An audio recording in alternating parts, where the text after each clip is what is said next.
Judas, el que le entregaba, conocía aquel lugar porque muchas veces Jesús se había reunido allí con sus discípulos. Judas, pues, tomando una compañía de soldados y alguaciles de los principales sacerdotes y de los fariseos, fue allí con linternas y antorchas y con armas. Pero Jesús, sabiendo todas las cosas que le habían de sobrevenir, se adelantó y les dijo: ¿A quién buscáis? Le respondieron: a Jesús Nazareno. Jesús le dijo: yo soy. Y estaba también con ellos Judas, el que le entregaba. Cuando les dijo: yo soy, retrocedieron y cayeron a tierra. Volvió pues a preguntarles: ¿a quién buscáis? Y ellos dijeron: a Jesús Nazareno. Respondiendo Jesús, les dijo que yo soy. Pues si me buscáis a mí, dejad ir a estos para que se cumpliese aquello que había dicho: de los que me diste no perdí ninguno. Entonces Simón Pedro, que tenía una espada, la desenvainó e hirió al siervo del sumo sacerdote y le cortó la oreja derecha, y el siervo se llamaba Malco. Bueno, este es el texto de base de esta reflexión que he titulado El liderazgo de Jesús, el liderazgo espiritual de Jesús. Aquí vamos a ver características. Yo te quiero pedir atención porque las cualidades que te estoy presentando en todos estos mensajes te tienen que marcar la vida, porque son las formas que Dios quiere que nosotros tengamos para servirlo y son las que nos enseña su palabra. Mirá, vamos al detalle entonces de estas cualidades. Son tres que quiero mencionar. Comunión con los discípulos. En primer lugar, conocimiento anticipado y luego coraje. En este caso, nosotros tenemos 3 puntos que tienen que ver con las cualidades de Jesús como líder, y así también nosotros tenemos que entender esto. Miren el primer punto. Tenemos intercepción, tenemos trabas, tenemos mucha opresión, y clamen, hermanos, para que Dios se manifieste. La comunión con los discípulos, según Juan 18, del 1 al 2, habiendo dicho Jesús estas cosas, salió con sus discípulos al otro lado del torrente de Cedrón, donde había un huerto. Fíjense las palabras: salió con sus discípulos, entró con sus discípulos, estaba con sus discípulos. Un líder tiene relacionamiento con la gente, no escapa de la gente, no está buscando la soledad como para borrarse de la gente, tiene comunión con la gente. Y aquí Jesús marca el parámetro. Si nosotros no tenemos comunión con los discípulos o con la gente que está a nuestro alrededor, no podemos ejercer un liderazgo. Hay personas que no quieren tener relacionamiento con la gente. ¿Por qué? Porque le tienen miedo, porque pueden creer que sean problemáticas las personas, y eso hace que las personas escapen de la gente. Sin embargo, cuando Dios nos llama, nos involucra con la gente, en relación con la gente. Y vos dirás: yo estoy todo el día con la gente y me quiero borrar de la gente. Sin embargo, el llamamiento de Jesús es para que nosotros estemos guiando a su pueblo, ministrando a su pueblo, ayudando a su pueblo, motivando a su pueblo, y por supuesto sirviéndole para ganar a muchos para Cristo. Y estas personas perdidas que están perturbando, obviamente ni se imaginan lo que les espera, porque no están en el redil al que quiere Jesús llevarlos. Y nosotros tenemos que ser instrumentos para que ellos también participen. En el siguiente punto vamos a ver, me lo trabó la computadora, pero aquí les quiero mencionar. Comunión con los discípulos tiene que ver compartir con ellos. Yo felicito a todos los líderes que están teniendo comunión con sus discípulos, comunión con sus células, comunión con sus ramas celulares. Muchas personas no lo tienen. Estar con ellos, es muy importante estar con los discípulos, escucharlos, tomar participación con ellos. Yo les conté que días atrás y otra semana anterior me vine muy cargado y orando en oración y orando por cargas que por supuesto me transmitieron discípulos de necesidades y de diferentes sufrimientos que tienen, y eso me hizo reforzar la oración por ellos, y eso es lo que tenemos que hacer permanentemente. Interesarse por ellos. Es muy importante este punto. Hay personas que no se interesan por nadie, solo por ellos mismos. Y eso hace que la gente, por supuesto, se siga perdiendo. Interesarse por los discípulos tiene que ver con saber cómo están, preguntarles cómo están. Y cuando sepamos cómo están, sin ningún tipo de curiosidad, orar por ellos, para que Dios les bendiga, les ayude y nos utilice por medio de la oración que hacemos en fe. El siguiente punto, seguirlos, no perseguirlos. Y esto es algo que tenemos que aprender en este tiempo. Tenemos que aprender a seguir a los discípulos para ver cómo están, no dejarlos que se pierdan, no dejarlos que se olviden de la iglesia, no dejarlos que se desanimen y se sigan bajoneando hasta deprimirse en gran manera.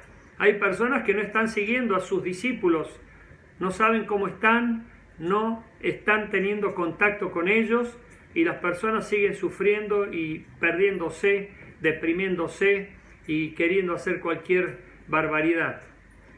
Estos son cosas fundamentales y el último que nosotros tenemos que tomar en cuenta es orar por ellos.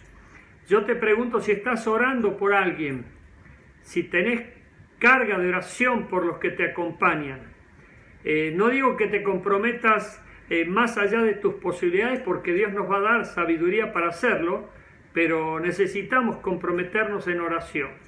Lo fundamental es que oremos, pero si no orás, las personas van a seguir cayendo y metiéndose con Satanás y el pecado y la maldición. Pero tu oración va a cortar todo eso.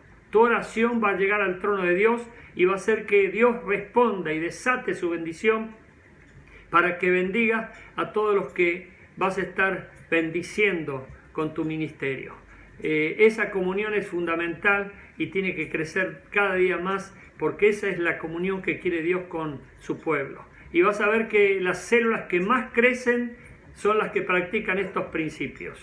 Yo no quiero hacer ninguna comparación ni ninguna diferencia, pero lo cierto es que las células que más respetan estos principios son las que más van a tener crecimiento en todos los órdenes. Jesús tenía conocimiento anticipado. Es muy importante este punto. En Juan 18:34, él sabía para qué venían los que venían. Judas, pues, tomando una compañía de soldados y alguaciles de los principales sacerdotes y de los fariseos, fue allí con linternas y antorchas y con armas. Pero Jesús, sabiendo todas las cosas que le habían de sobrevenir, se adelantó y les dijo: ¿a quién buscáis? Presta atención, por favor, a esta expresión. Pero Jesús, sabiendo todas las cosas que le habían de sobrevenir. Nosotros no somos adivinos, ni tampoco podemos adivinar, pero sí podemos conocer anticipadamente algunas cosas, porque nosotros, por sobre todas las cosas, como líderes, escuchá, tenemos que ser avisados. El avisado ve el mal y se esconde. Bueno, en este caso Jesús no se escondió, puso la cara, porque así lo determinaba la profecía. Y nosotros también tenemos que determinar cuándo estar presentes y cuándo no estar presentes, pero nunca ser sorprendidos por situaciones como estas. Por ejemplo, estuvimos orando, pero bueno, la tecnología sabemos que muchas veces está en manos enemigas, malignas, y pueden hacer cosas que nosotros tenemos limitación física, pero le pedimos a Dios que intervenga para ayudarnos y seguramente lo está haciendo ahora también como Él lo puede hacer. Jesús, sabiendo todas las cosas que le habían de sobrevenir. Yo te quiero enseñar aquí, iglesia, algunos aspectos que nos permiten conocer anticipadamente las cosas y no ser personas incautas, no ser personas ingenuas, no ser personas que no estén prevenidas para lo porvenir. El conocimiento anticipado Jesús lo tenía por omnisciencia, porque Él sabía todas las cosas. Él era Dios, en Él habitó la plenitud de la deidad. Por lo tanto, como Dios, Él tenía esa capacidad de saberlo todo, porque Él podía ver todo, aún en lo secreto y en las tinieblas, nada se le podía ocultar. Nosotros lo podemos tener a este conocimiento anticipado, por tendencias, estadísticas, hábitos, costumbres, lo que se llamaría en la jerga de la policía el modus operandi. Es decir, que todo esto nos permite saber qué puede pasar con una persona si tan solo sabemos sus hábitos, si sabemos sus costumbres. Podemos decir que es predecible, que es fácilmente predecible. ¿Por qué? Porque no cambia su rutina, no cambia sus hábitos. Podemos darnos cuenta anticipadamente de las cosas que pueden llegar a suceder con una persona. Si una persona va habitualmente a fiestas donde se drogan, se emborrachan y se prostituyen, bueno, no te quepa la menor duda que puede quedar manchado con eso o caer en alguna de esas pecaminosas características. Por lo tanto, no te equivocas cuando puedes decir, esta persona si sigue así, puede terminar así. Esto es muy fácil de determinar, lo usan las empresas para determinar tendencias, por ejemplo, hacia dónde se mueve el mercado, hacia dónde se mueven los adolescentes, hacia dónde se encamina tal o cual gobierno, etc. Son tendencias, estadísticas, hábitos, costumbres, rutinas.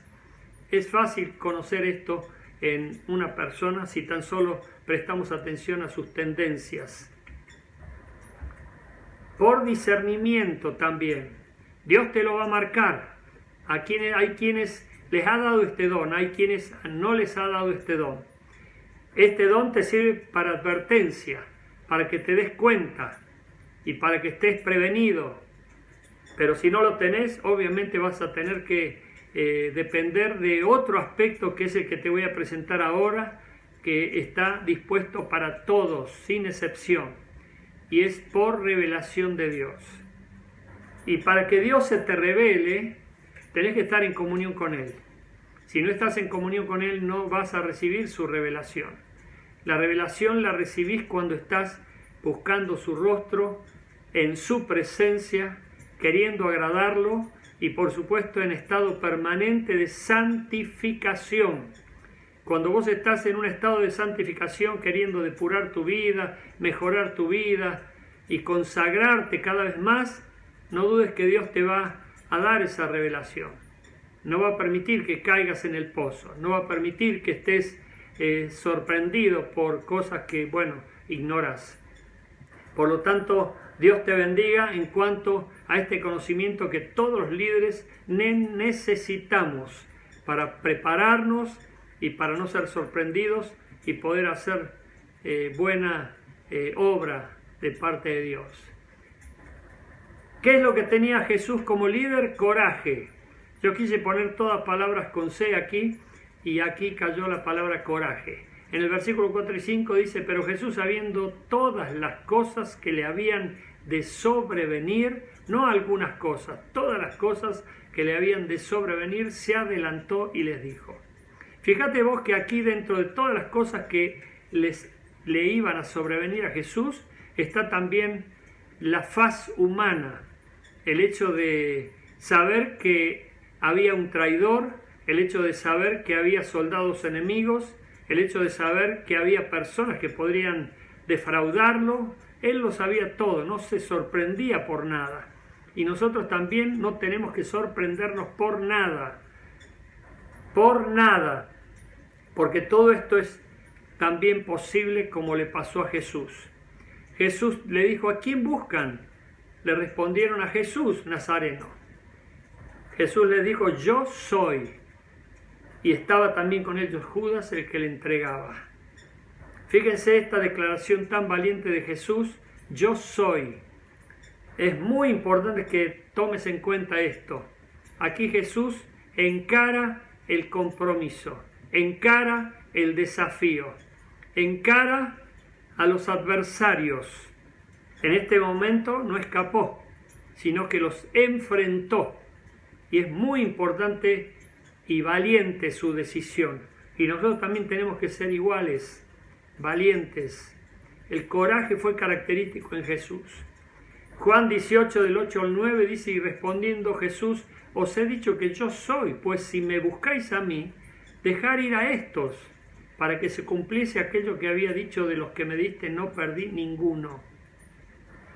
Fíjense, aquí tenemos frases riquísimas en sentido espiritual que nos tienen que servir a nosotros para guiarnos en este camino de liderazgo y crecer cada vez más en estas virtudes como líderes.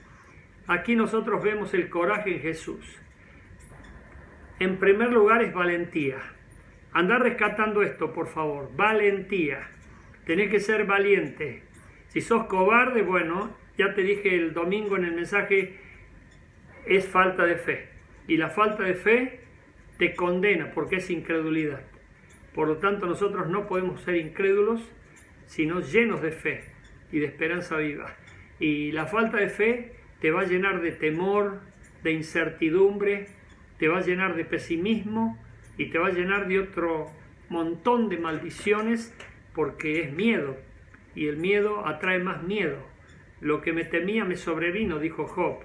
Por lo tanto, tened cuidado con el temor, porque es una herramienta de Satanás que la usa muy eficientemente para paralizar a las personas, anular a las personas y no permitir que las personas se proyecten libres para servir a Dios en todo su potencial. Jesús fue valiente y nos enseña la valentía. Y la Biblia dice: esfuérzate y sé valiente. Sé, es un imperativo, es un mandamiento. Por lo tanto, si no sos valiente, estás en pecado, además de incredulidad. Es responsabilidad por la demanda asumida. Este es el precio. Jesús sabía que había un precio que tenía que pagar y decidió pagarlo. Él podría haberse escapado, él podría haberse negado, él podría haber dicho: yo no soy. Él podría haberse borrado, como podemos borrarnos nosotros cuando aceptamos responsabilidades y no asumimos el precio que esas responsabilidades conllevan. No sé si te das cuenta. Aquí podríamos aplicar el texto que dice: a quien más se le da, más se le demandará. Bueno, hay un precio que pagar. Si vos querés ser líder, tenés que asumir la responsabilidad que eso conlleva. Si vos querés ser líder, vas a tener que pagar un precio. Pero si estás decidido, no lo vas a pagar solo. Te va a ayudar Dios, añadiéndote todo lo que necesites, para que no te sientas defraudado ni diciendo: al final estoy solo, sola, desamparada. No es así. Por eso te invito a tener la valentía de Jesús y la responsabilidad de Jesús de asumir el compromiso hasta las últimas consecuencias y aún hasta la muerte y muerte de cruz. Es mediación sufrir por sus discípulos. Aquí Jesús nos está enseñando su capacidad de mediador. Jesús es el único mediador entre Dios y los hombres. Pero aquí Jesús está enseñándonos un aspecto de su entrega: sufrir por sus discípulos. Nosotros tenemos que aprender a sufrir por los discípulos, principalmente en oración, cargándonos para orar por ellos. Yo no entiendo cómo, si vos escuchás un lamento de alguien que está partido por 1000 dolores, no orás. Por lo menos tenés que orar. Es lo mínimo que podemos hacer. Sin embargo, es lo principal delante de Dios, porque la oración del justo puede mucho.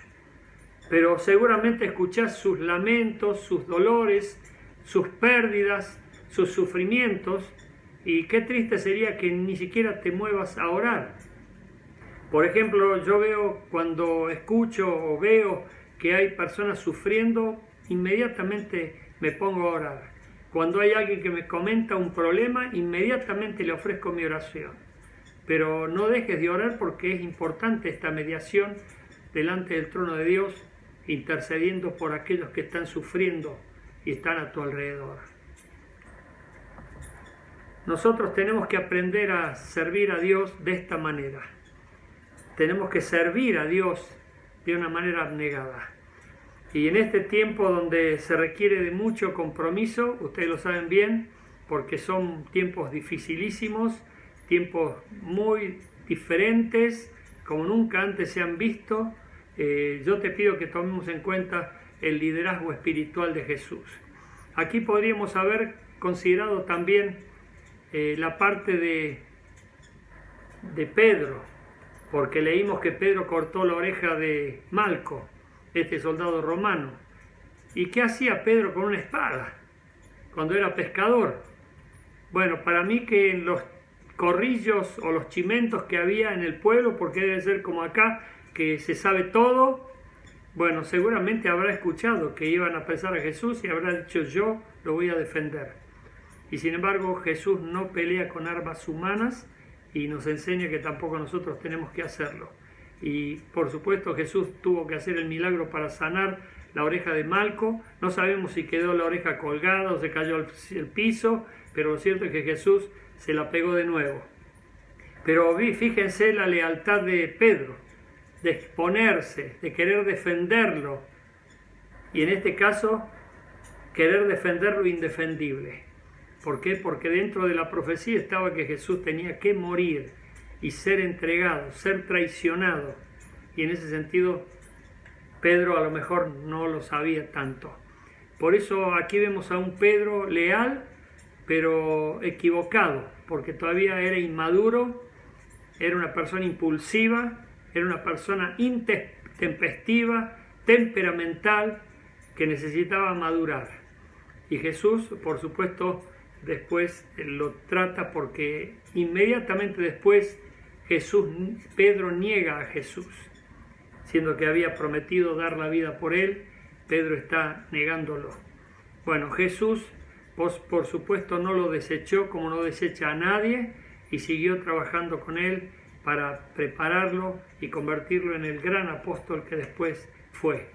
Nosotros tenemos que también tener cuidado, porque en esa lealtad sin celo podemos cometer el error de ser impulsivos, temperamentales o también inmaduros. Y nosotros tenemos que tener prudencia y tenemos que conocer las Escrituras para saber qué es lo que viene por delante y no querer cambiarlo por nuestra humana manera de hacer las cosas. ¿Se entiende? Nosotros oremos para que Dios nos ayude y que podamos ser cada vez mejores líderes, y que tomemos este ejemplo de Jesús, que Él tenía comunión con sus discípulos, no la perdió, mantuvo la relación permanentemente. Él conocía anticipadamente las cosas, porque el hombre no lo podía sorprender, porque ya sabía lo que había en el hombre, y además Él se daba cuenta que las cosas se iban dando de una manera que iban a terminar como terminaron. Y nosotros también podemos anticipar esas cosas. Yo digo, si una persona falta a una célula un día, falta a una reunión de Zoom un día, falta otro día, falta otro día, falta otro día, ¿qué podés pensar? Que tarde o temprano va a desaparecer. Pero sería interesante saber qué está pasando con esa persona. Y no simplemente decirlo, bueno, ya sé lo que puede llegar a pasar, porque es obvio que puede llegar a pasar que el maligno la aleje o lo aleje definitivamente. Pero tratemos de tener cuidado para cubrir en oración, orar, por supuesto, por esas personas e interesarnos por ellas, porque hay mucha gente sufriendo, y por supuesto cuando tienen oportunidad de hablar con nosotros, se desahogan, y nosotros tenemos que presentarlos inmediatamente delante del trono de Dios para que Dios los bendiga, los ayude y corte toda maldición y desgracia sobre esas vidas que están atribuladas. Así que te ruego, iglesia, que en este tiempo haya un mayor crecimiento de liderazgo espiritual en medio nuestro, y Dios va a seguir confirmando su buena mano con nosotros.